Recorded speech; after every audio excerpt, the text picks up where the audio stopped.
The following program contains shocking expressions of free speech. If you suffer from being tongue-tied, ankylosing, Randall might not be right for you. Check with your romper room teacher. Speaking the truth when others hold their tongues. Wrestling for justice with left-wingers and crocodiles. Resisting the temptation to keep the peace at any price. The man who creates social tension just by walking into the room, Randall Terry.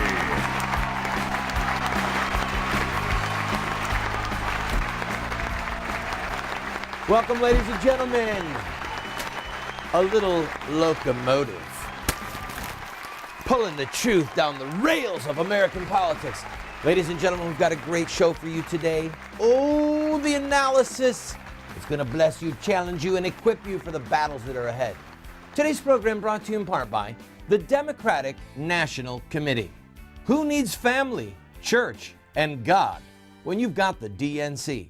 And by the Republican National Committee.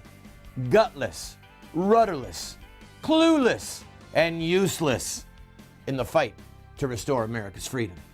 I'll be right back after a quick word from my good friend, Joey the Hammer. Lisa doesn't have that weird lip thing going on.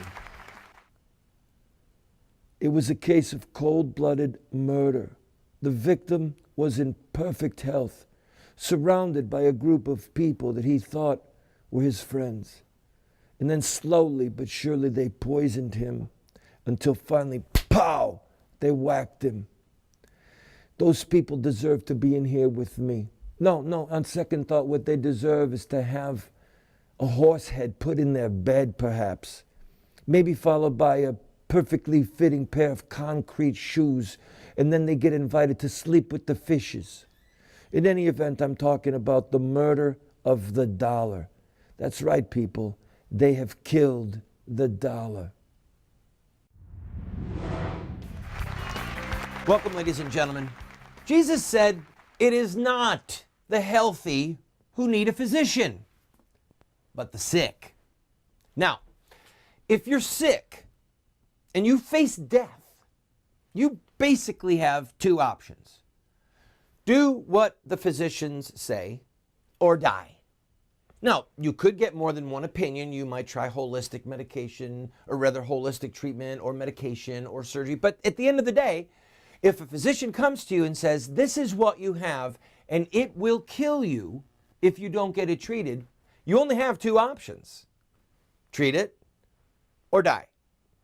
Now, there's a lot of people who, while they recognize that truth when it comes to personal health and well-being, when it comes to the national body politic, they have this illusion that the United States of America is Superman.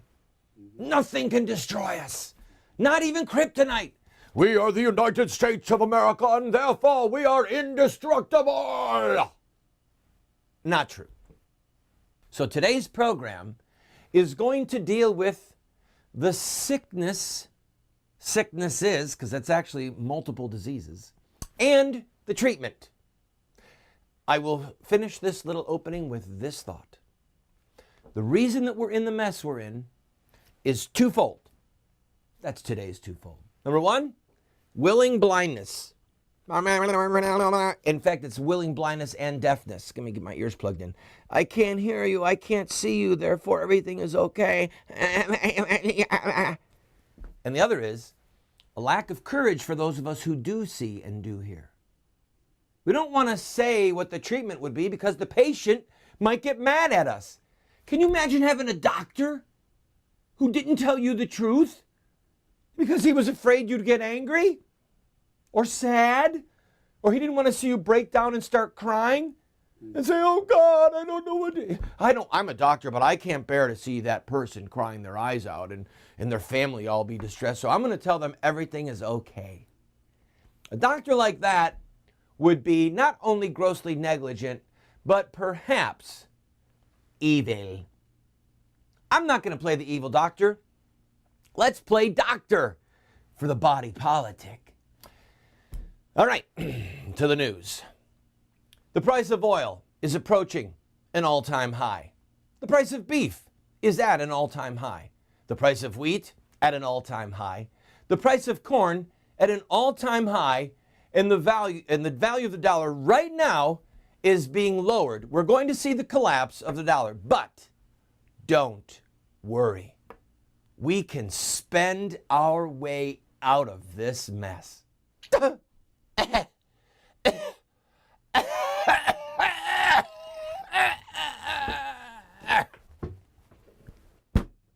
No, we can't. We can't. We're in trouble.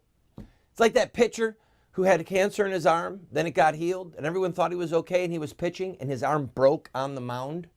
Remember that?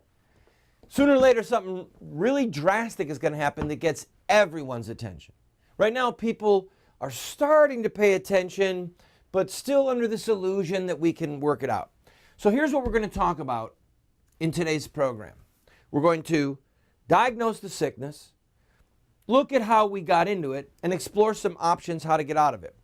We'll talk about the dollar, we'll talk about China, we'll talk about oil, we'll talk about terrorism, and then we'll talk about the ethical issues and, oh, you're going to like this one, the church, the Christian community, and the guilt of our so-called leaders. Let's talk about the dollar first. The dollar, all right, that piece of paper is created, what used to be silver and gold. It used to actually have a precious metal weight. Now it's made of paper. It's called fiat money. We declare it, so it is so.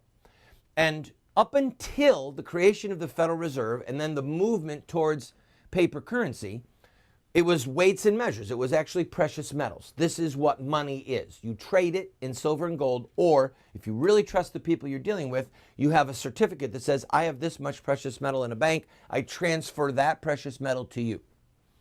Well, with the creation of the Federal Reserve and pumping money into circulation, what they did was they said, we're going to allow banks to have this much currency, but we will loan them this much currency against it. We'll loan the bank this much, and then the bank can loan the money out to people, and we'll drive more money into circulation. So in rough numbers, if the bank has $1,000 of savings of people in the community, the Fed says, we're going to let them loan out $9,000 against this. We'll distribute this money to them and allow them to loan it out into the community. And then if one of them goes bad, then don't worry, we'll still just keep making a profit on the interest. So that causes what? Inflation. If you look at the price of a house in the time of Abraham Lincoln, it was about $1,500 for a decent family home. If you look at the price of a house 50 years later, it was about $1,500 or $2,000. The price of a house was stable. Gold and silver were stable. But the introduction of paper money and the way that the Fed gets money into the currency or into circulation has caused the steady increase of goods and services, inflation, or the devaluation of the dollar, okay? When inflation goes up, the value of the dollar goes down. And what's the result? A house costs $80,000, $100,000, $200,000. And how did we see the collapse in the housing market? The government was allowing banks to loan out so much money, bad loans, right? Loaning out all this money, got all this money into circulation. And what did it do? Well, money became like candy. It was just falling from the skies. Anybody could get a loan. And so people kept buying all these houses, and it drove the value of houses up, up, up, up. And then finally, it collapsed. That was a microcosm of what we are going to face with the collapse of the dollar. Fiat money, paper currency that is not anchored to a precious metal, is by definition fraudulent. It's a scam. Now, it works because you trust that when I give you this, somebody will take it from you. But its days are numbered. It just doesn't work over the long term. So what's the solution? All right, we got into this mess. How do we get out? Every single treatment is going to be painful. There will not be any easy way out. Think Tom Petty, think Johnny Cash. There ain't no easy way out. All right? It's going to be painful. When you've had hyperinflation with other currencies in the past, there comes the point when the currency collapses. And then you go into a deflationary cycle. All right? Maybe it costs you $1,000 for a loaf of bread, and then finally, boom, bread is 10 cents or $1. But the currency itself is going to change. What will it become? What's the safest bet? You guessed it, precious metals. Copper, nickel, silver, and gold. The reason that we used those currencies, copper, nickel, silver, gold, is because they have intrinsic value. Now, can you imagine the chaos that is going to happen when, or not just chaos, but the pain, the agony, the worry, how does this all work? When America goes from its fiat currency to something anchored in precious metals or in precious metals, people aren't even going to know what to do. It's not going to be easy. It's going to be turbulent. But the end of the matter is, the body politic, our money, is sick. It's starting to have its death rattle. It doesn't matter if you don't want it to be that way, any more than when your grandfather died. You didn't want him to die, did you? I was at my grandfather's deathbed. I was crying my eyes out. I was praying. He died. Okay? The dollar is in the process of being devalued, and sooner or later, it's going to be all but dead. And we can't stop it at this point. All we can do is deal with the treatment, and doing the treatment sooner rather than later.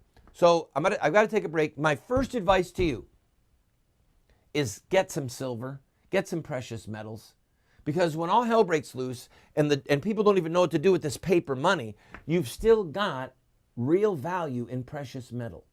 Okay? I'm going to take a break. When we come back, we'll talk about China. We'll talk about oil. We'll talk about terrorism. The body politic is sick, and the cures are going to be painful. But the option, if you don't want the treatment, is death. Do you want the republic to die? I don't. I'll be right back. Randall always liked my father because of his wit.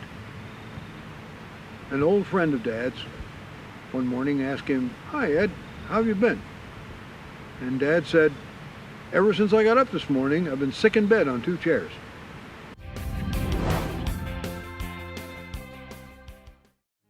Moments with Moses.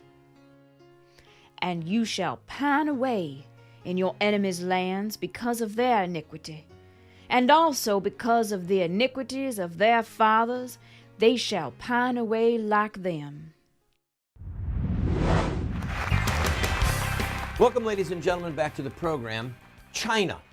China used to call itself the Middle Kingdom.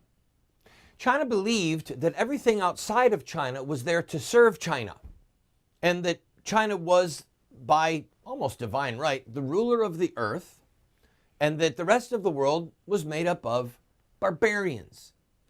Well, China fell into the hands of the English, fell into the hands of foreign powers. They were subjected to Japanese rule for a season. There was a lot of turbulence. The end of the emperor, the communists took over. I mean, they've had some rough years, some rough centuries. But they're making a comeback. And they're doing it with forethought and precision. The IMF, the International Monetary Fund, about 3 days ago said that China will pass America as the world's #1 economic superpower in 2016. Okay? That's 5 years down the road, people. 5 years from now, China is going to surpass us, and then they're going to begin to dwarf us. How did we get into this mess? Well, like with the collapse of the dollar, it's a self-inflicted wound.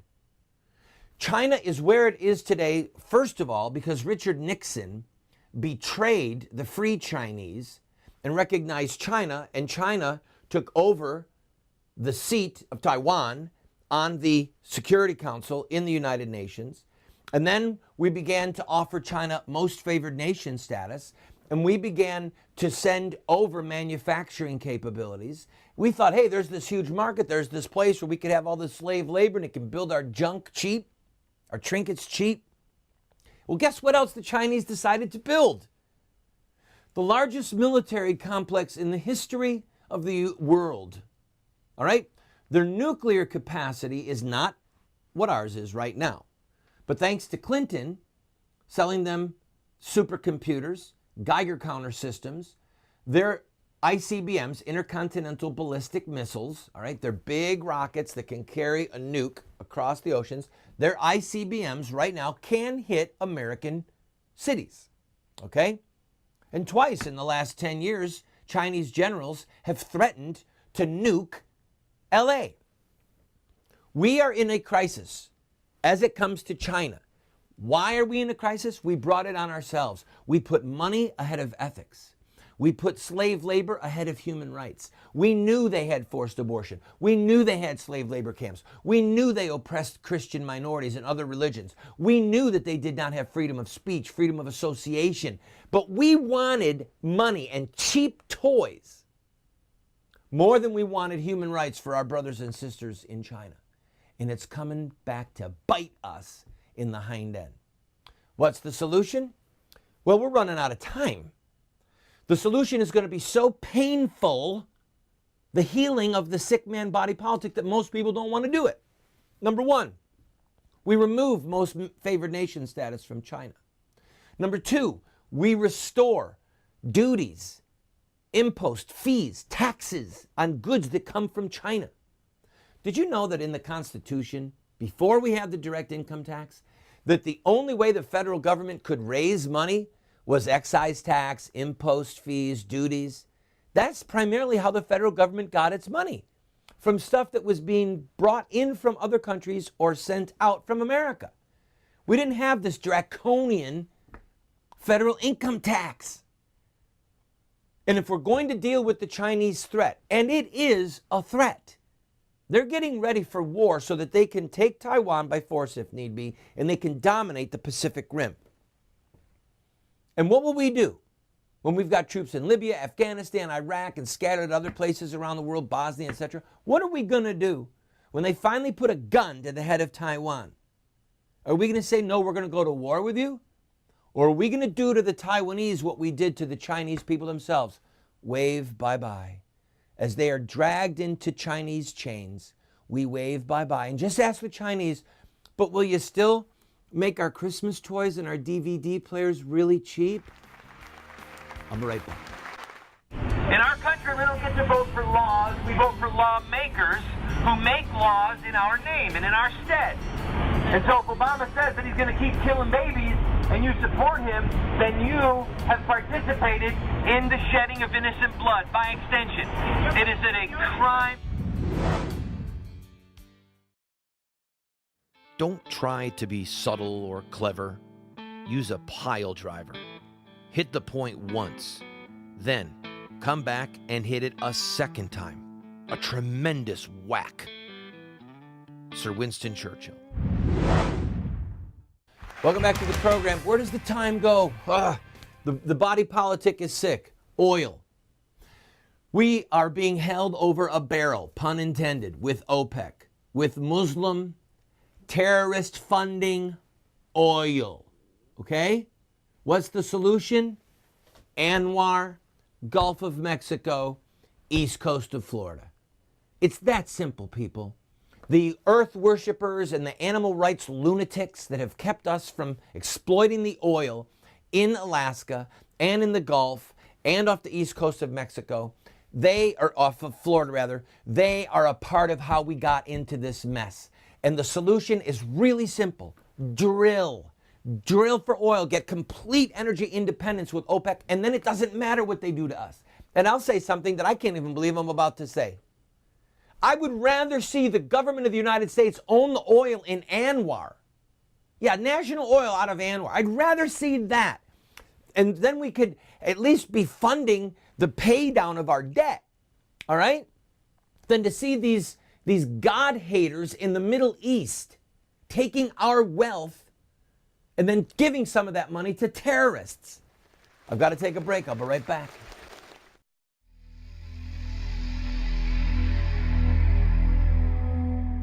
Because he cleaves to me in love, I will deliver him. I will protect him because he knows my name. When he calls to me, I will answer him. I will be with him in trouble and will rescue him and honor him. With long life, I will satisfy him and show him my salvation.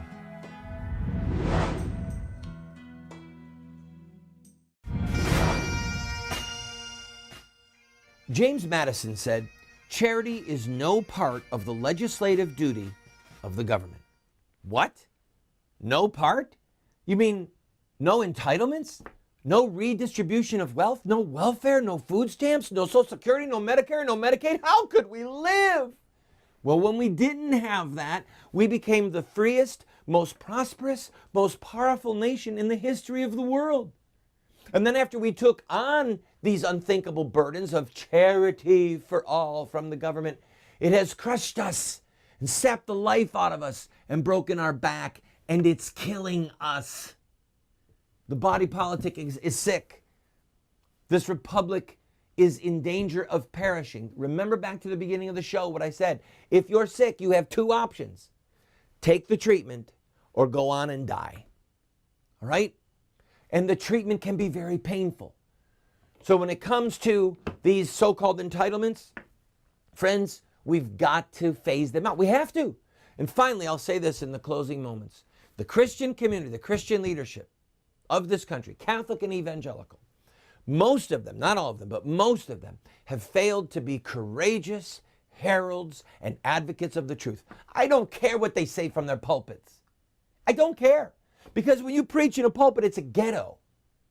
I care what you say out in the street, in a press release, on a talk radio show, in the legislature, when someone runs for office.